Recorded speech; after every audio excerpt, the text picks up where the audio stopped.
This is Goddess of Divine Love, and I'm back to you guys today to bring more awareness about other autoimmune disorders. And tonight I'm bringing on this beautiful queen. Her name is Christa Syreeta Caldwell-Pretlow, and she has a journey that she's going to discuss with us about her lupus. Hey, Christa, how are you? I'm blessed. How are you? Great, and thank you very much for allowing me to, get a little personal and get into your story and your journey about lupus. Can you tell us a little bit about what's going on? Oh man, where do I start? So would you like me to start from where I noticed? Well, yeah. Okay, you can tell us, I guess to start it off with, at what age and symptoms did you start to notice a change or start to get worried about what was going on with your body? Okay.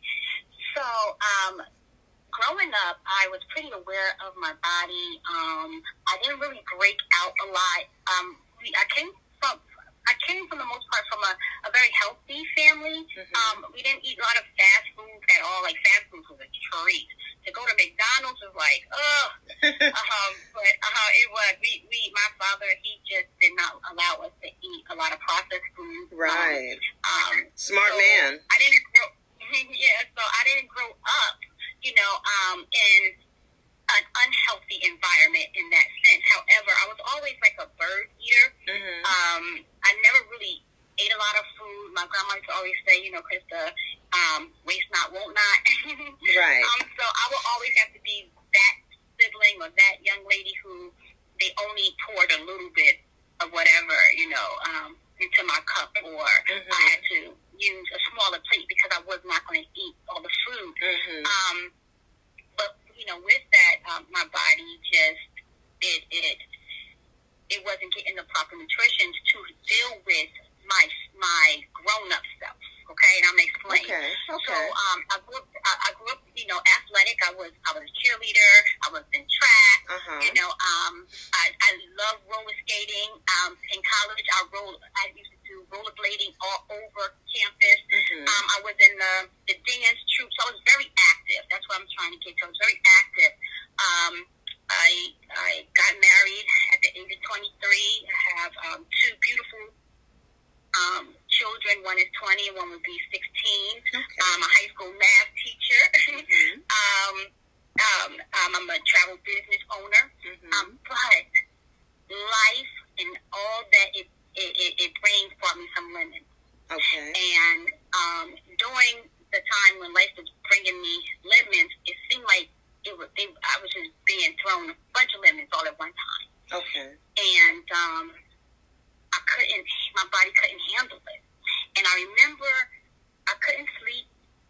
And I remember my mom just say, girl, you better give it over to God or you're going to cause yourself to get sick. Mm-hmm. And I couldn't really understand what she meant by that. Like, oh, what, I'm going to get a headache? Mm-hmm. I didn't really understand.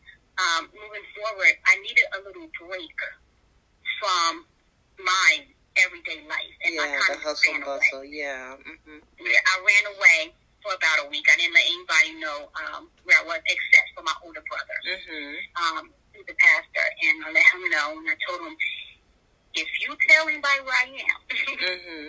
I'm going to get you. And he kept my secret, but I ran away to my girlfriend's house. And during this time, it was just so peaceful. Mm-hmm.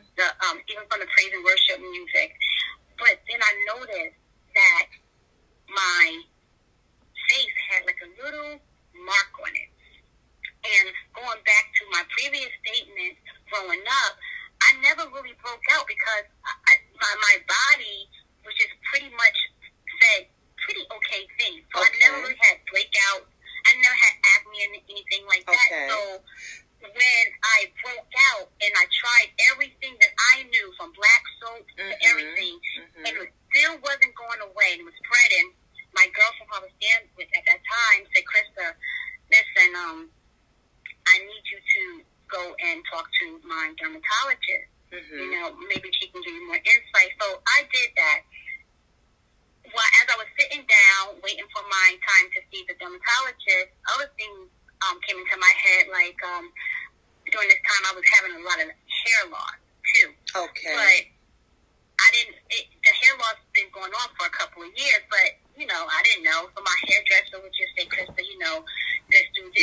this or this. Yeah. Right. But we're not putting two together. Mm-hmm. So when I went into the dermatologist office, she looked at me and she said, Christa, it's not adult acne. She said it's like a lot of inflammation going on. So at this time, I didn't really understand what she was really talking about. Right. And she wanted me to get a blood test. Mm-hmm. But when I received the blood test results, I should have been in the hospital. Okay. My numbers were completely off the chain, and that is where my journey started, and that was about going on 4 years ago. And that's when you found out you had lupus. Yes. I was diagnosed with lupus in April. Okay. Yeah, about going on 4 years now. So tell us about this journey that's been going on for the last 4 years. Once you found out that, because I know that we were talking earlier, and you were saying that, a better eating habit, and I see you on Facebook with your step-in, and you're doing your own remission. Are you actually in remission right now? I am not. Okay, so you're striving for that. I am striving. So my goal for 2021 is remission. Yes. Oh, that's right. Good. Yes. So that's my goal. Yes. What treatments are you doing? What treatments are you on, or what advice do you have for someone who has been possibly going through this? And with Black women, we get misdiagnosed all the time. So what advice do you have, or tell us your treatment that you would give to someone? Okay. Right. So I wanted, if I can, just backtrack to Definitely. the first question that you asked me about after I found out that I had lupus. Where did I go from there? How did my journey begin? Well, it was right there when I started to realize what lupus was, and I started to gather information and listen to other people's journeys. Mm-hmm. And a lot of the journey that I was hearing about, it was sad to me. Mm-hmm. It was depressing, and so I started to, research even more, and I started to see that lupus patients have a very high percentage of suicide. Mm-hmm. Why? Because they suffer by themselves. Right. Why? Because a lot of it is internal. So sad. And people don't see it. So when people look at me, they don't see lupus. Mm-hmm. You know what I mean? Right. They don't know that you're suffering. I am the face of a lupus warrior. I don't want to say lupus because lupus doesn't have me. That's right. You know what I mean? So I don't want to own it. That's but right. I recognize what the enemy that I'm fighting with right now, and I said to myself, oh no, that's not going to be me. Mm-hmm. That is not going to be me, because God called me and everybody else to live life abundantly. Mm-hmm. And sometimes living life abundantly is a journey. It is definitely a journey, but you have to do it on purpose. Yes. Because with the lemons that I was thrown, because I call it was it was like the perfect storm for this lupus to develop. Because don't forget, people were really not really sure how one developed lupus. Mm-hmm. It's just, it could be DNA, mm-hmm. It could be, you know what I mean, environmental. Right. So it's different factors mm-hmm. that one, what can cause, the lupus to surface in your body, right? Absolutely. Mm-hmm. So I just was determined that wasn't going to be me, and I just preparing. I said, God, you called me to live life and have it more abundantly. You said that, that when you created me wonderfully, perfect. Mm-hmm. So I am going to fight this, and I'm going to, let me tell you about me when it comes to when my mind is made up. And my mind is made up to live. Mm-hmm. So I will fight until I can't fight anymore. So that for me means death. Right. So I will always, no matter what, try to find a solution for a problem. So with trying to find a solution from problems, one of the first things I had to try to find a good expert, a medical physician. I needed somebody, to look at me, know what I'm facing, but also encourage me and not want to put me on a whole bunch of medication. That's right. Right. Right? Mm-hmm. And so I had a journey with that.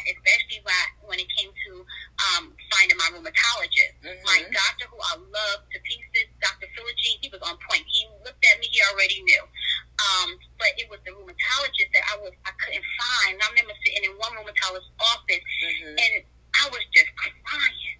Right. Because they didn't know anything. And I was bringing him information, but a lot of people, they really don't know a lot about lupus. And that's why it was really important for me to share my story and my journey, because somebody even said, Christa, you share too much. No, I share what I want you guys to know. Absolutely. I share my life because I want people to know that if I can do it, if I can find a way, if there's a will, there's a way. That's right. My journey is not like the journey, but we still human, so we still share some similarity. So if I can do it, God is not a respecter of person. If I can do it, so can you. You may have to take a different route, or, God can have given you a different gift, but God said everything we need is in our hands. That's right. It's in our hands, and it all starts with the mindset. So it was the mindset. So once I started, I remember when I first found out I had lupus,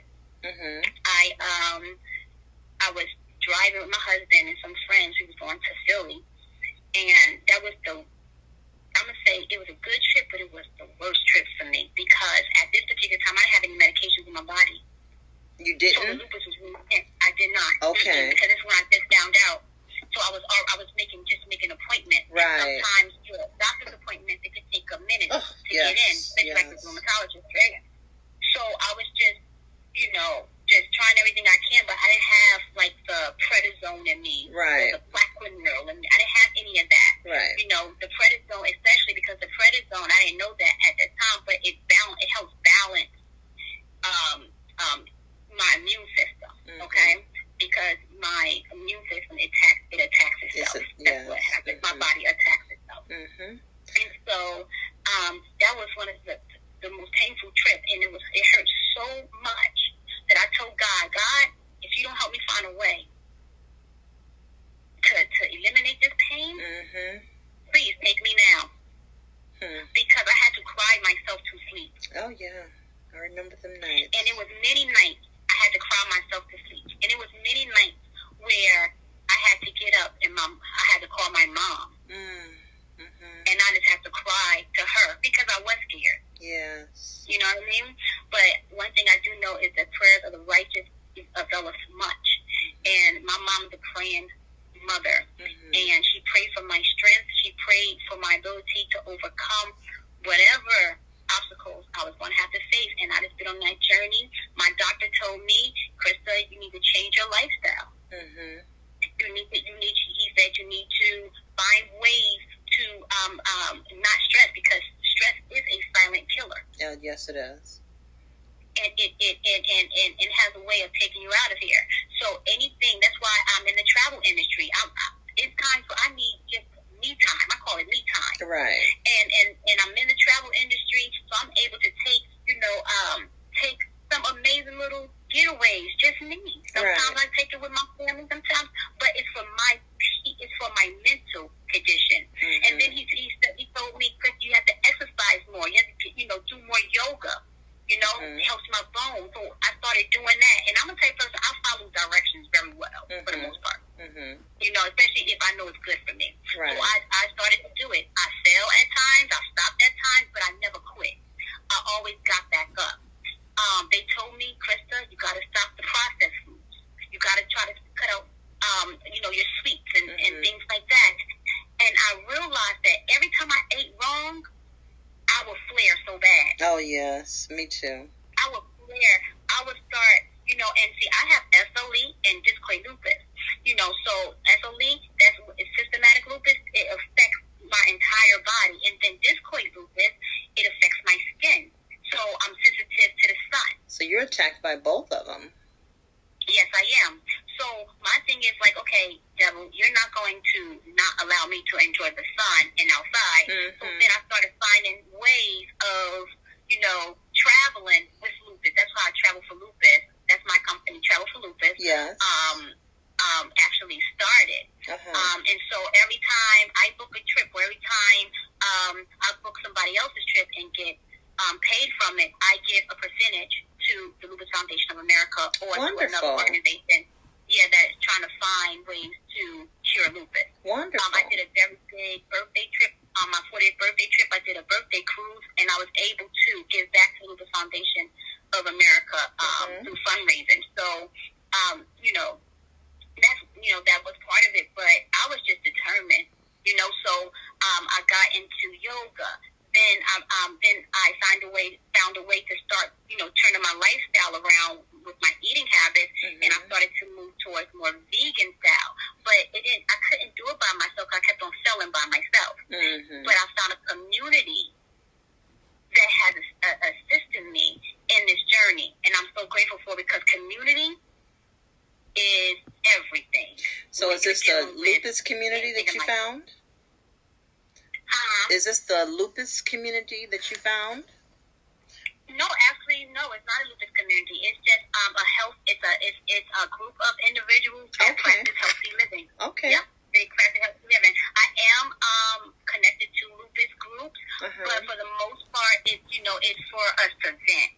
Right. And sometimes when you vent too much out and speak it into the universe, it's kind of a little depressing for me. And that's because I feel them, I understand, but I have to keep my mind in a positive, setting. I have to always keep my mind saying, it's not going to be me. Absolutely, nope. Yes. I had to keep on saying that. So I got into that, and then I love to dance. I love music. And I knew I had to exercise. And then I found extreme hip-hop. And so God just knows how to orchestrate your life, and just pull everything, together for your life. And that's what he did when I said, I am not going to die. That's right. Not from this. I'm not going to die. I'm going to fight to live life abundantly. I'm going to live a very long, prosperous life. And that they say the stars started aligning themselves, and that's what happened. My angels was like, let's go, and that's where I am right now. So your extreme hip hop, I see you do that on Facebook. Is that the videos that I see you do? Yes, extreme hip hop. I actually teach classes. Of course, space is limited because of COVID, but I teach class at Triume Transformations in Linden, New Jersey. On Tuesdays and Thursdays at 7:00. And then also I do online Zooms as well for people who can't make it. Okay. But yes, it is Extreme Hip Hop. The company is actually called Extreme Hip Hop with Phil, and I'm a certified Extreme Hip Hop instructor. Wonderful. Yes. Absolutely wonderful. So how often do you do this? Do you do this every day? Do you do this 3 times a week? Well, I usually do it at least 4 times a week, because don't forget to, I do the classes on Tuesdays and Thursdays. Okay, wonderful. And then Mondays and Wednesdays, I do Zoom. And you saw a big improvement with your body when you're doing the exercising? Oh, absolutely. First of all, extreme hip hop, that is a total body workout. Okay. Total body workout. First thing I started noticing was my body tone. It just, my body started to come back together again. Tight, that was the first thing. But also my energy level, as well. My energy level, I'm going to say it's a lot of factors that play within my energy level, but I can tell you this, with exercising, it boosts it even more. So, So how can someone reach you to, one, find you about travel for lupus, and 2, to find you on your Zooms for lupus, or your Zoom for exercising? Yes. So my information is out there. You can email me at travel4, which is the number 4, lupus, travel for lupus @gmail.com. You can also find me on Facebook under my name, Syreeta Caldwell-Pretlow. You can also find me on Instagram at Christa Syreeta, and that's spelled ChristASYREETA. Or you can give me a call, 973-573-6465, and we can discuss, what the services may be. All right. Well, I want to thank you very much. This interview, you were very informative, and I thank you for being transparent and letting us know, your journey and how you started off finding out about lupus and, the exercising and travel that you also provide. I'm going to get more information out here. So, if anyone else that has lupus would like to get in touch with you about your Zoom classes, then, they're more than welcome to. I just want to say thank you, Queen, for taking the time to come onto my podcast and help us spread awareness about the different autoimmune disorders that are out there, because there's over 500 that I know of, and there's probably more of different autoimmune disorders. So thank you very much for coming on. Thank you so much for having me. It is definitely a pleasure. You are a beautiful soul, beautiful spirit. May God continuously bless you and keep you so that you too can continue to spread more awareness about all of the autoimmune, because I even know it's so many of them. Yes. And there's so many people that are suffering, but we don't have to suffer alone. We definitely can form a community of people that really sincerely care about your well-being. So thank you so much for stepping up and taking ownership to this. Thank you so much. All right, Queen. We'll talk to you again, because I want you to come back and tell us more about your journey. Absolutely. All right. Absolutely. Thinking about remission, right? That's right. That's right. God bless.